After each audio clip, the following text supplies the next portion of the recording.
নমস্কাৰ। এতিয়া যাব ওলাইছোঁ ডক্টৰৰ চেকআপ আছিলে। যিজন মানুহে 8 বজাত শুই উঠিছিলে এতিয়া 6 বজাতে শুই উঠে।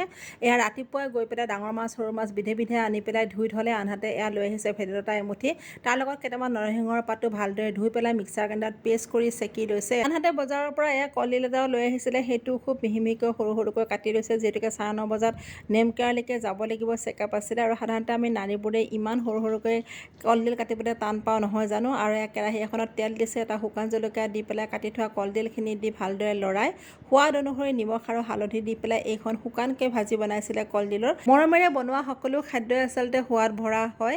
এই যে অফিচৰ কামৰ পৰা ঘৰুৱা কামলৈকে অকণো বিৰক্তি প্ৰকাশ নকৰাকৈ আজি এমাহ ধৰি পেলাই এইখিনি যে কৰি আছে এগৰাকী নাৰীয়ে, আচলতে এজন পুৰুষৰ পৰা এইখিনি বিচাৰে, অলপ মৰম, অলপ আদৰ, অলপ যত্ন, আৰুনো সুখী হ'বলৈ কি লাগে নহয় জানো। ভেদাইলতা নৰসিংহৰে মাছৰ জোল, কলডিল ভাজি, ৰঙা মৰিচা শাকৰ ভাজিৰে মানুহজনে গোটাই দিয়া এয়া আছিল দুপৰীয়াৰ থালি।